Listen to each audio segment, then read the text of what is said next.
नमस्कार दोस्तों, जय श्री राम, राधे राधे।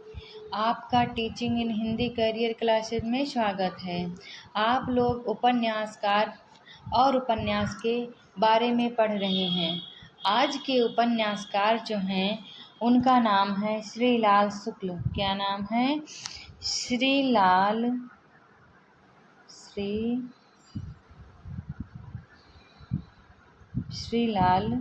शुक्ल।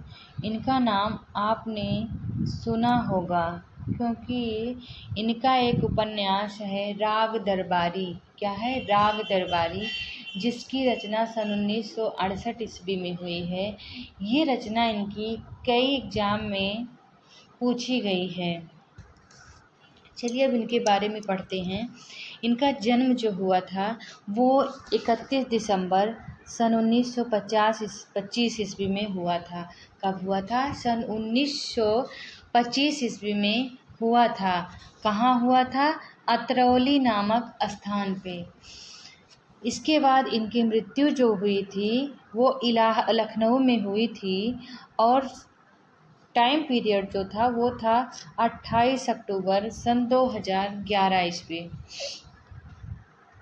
इनको पुरस्कार जो प्राप्त था, इनकी रचनाओं पर इन्हें पुरस्कार जो मिला था वो ज्ञानपीठ पुरस्कार और पद्म भूषण पुरस्कार दोनों इन्हें मिला था।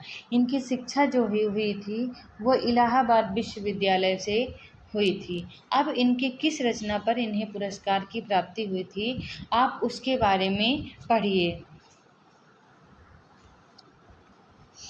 श्रीलाल शुक्ल के हिंदी में लिखे गए प्रमुख उपन्यास जो हैं, पहले उपन्यास का नाम है शूनी घाटी का सूरज। क्या है? शूनी घाटी का सूरज, जिसकी रचना सन 1957 ईस्वी में हुई है। कब हुई है? सन 1957 ईस्वी में हुई है। नेक्स्ट है अज्ञातवास, 1962 ईस्वी में लिखा गया है।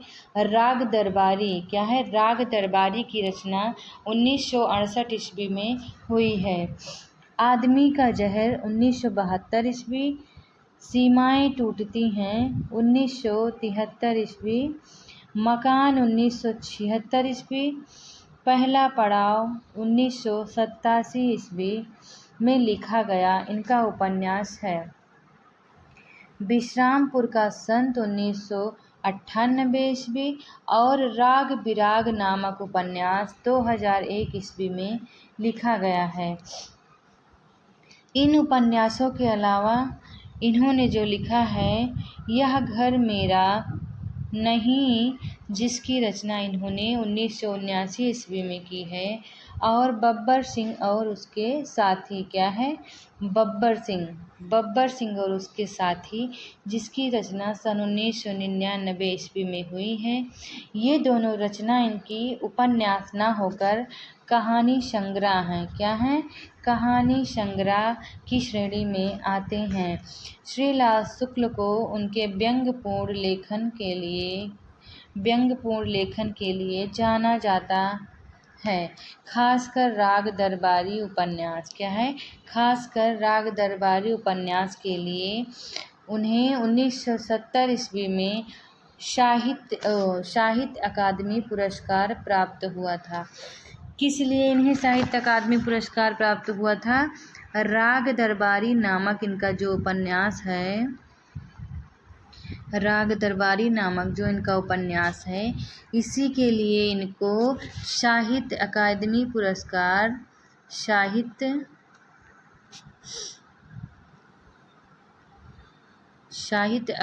पुरस्कार से भी इनको सम्मानित किया गया था।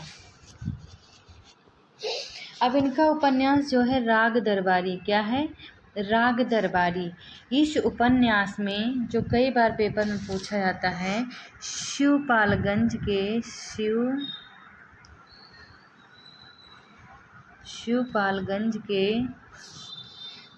की जिंदगी का यथार्थ चित्रण किया गया है। क्या किया गया है? शिवपालगंज की जिंदगी का यथार्थ चित्रण किया गया है।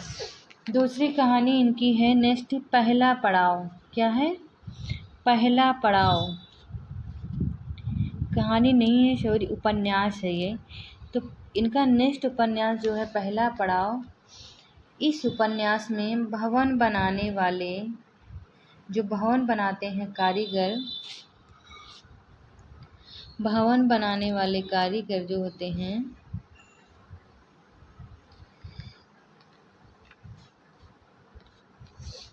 उनके शोषण का चित्रण किया गया है। क्या किया गया है? भवन बनाने वाले मजदूरों के शोषण का चित्रण किया गया है। इसके बाद इनका उपन्यास है सीमाएं टूटती हैं। क्या है? सीमाएं टूटती हैं। इस उपन्यास में या ये उपन्यास अपराध एवं रोमांस मिश्रित एक कहानी पर आधारित उपन्यास है।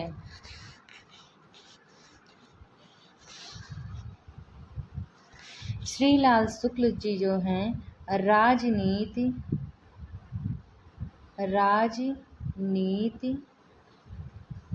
व्यंग एवं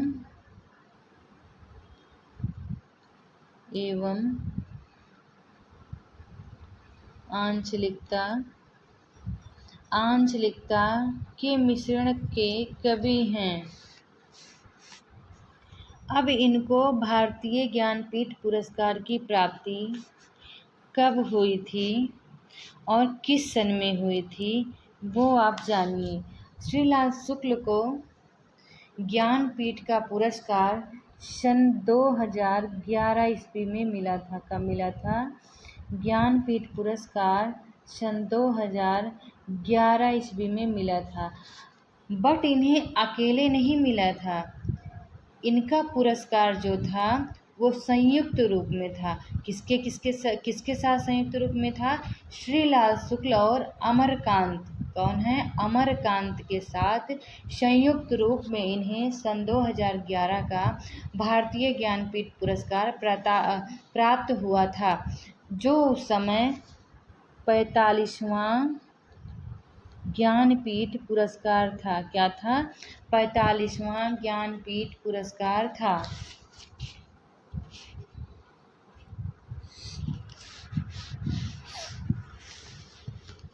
इसके बाद आते हैं बलभद्र ठाकुर, जिनकी भी कई रचना हैं उपन्यास में, जैसे मुक्तावली।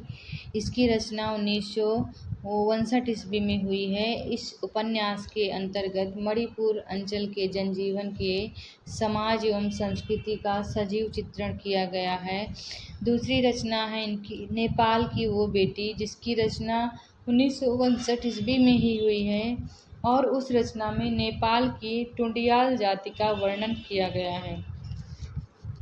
नेक्स्ट है बलभद्र ठाकुर का देवताओं के देश में, जिसकी रचना 1960 ईस्वी में हुई है, जिसमें कुल्लू अंचल के पर्वतीय सौंदर्य एवं संघर्षपूर्ण जीवन का चित्रण किया गया है। नेक्स्ट आता है लहरों की छाती पर, 1962 ईस्वी में अंडमान निकोबार द्वीप समूह के जनजीवन की स्थिति का सजीव चित्रण किया गया है। ये थे श्रीलाल शुक्ल और बलभद्र ठाकुर के उपन्यास और उनके बारे में।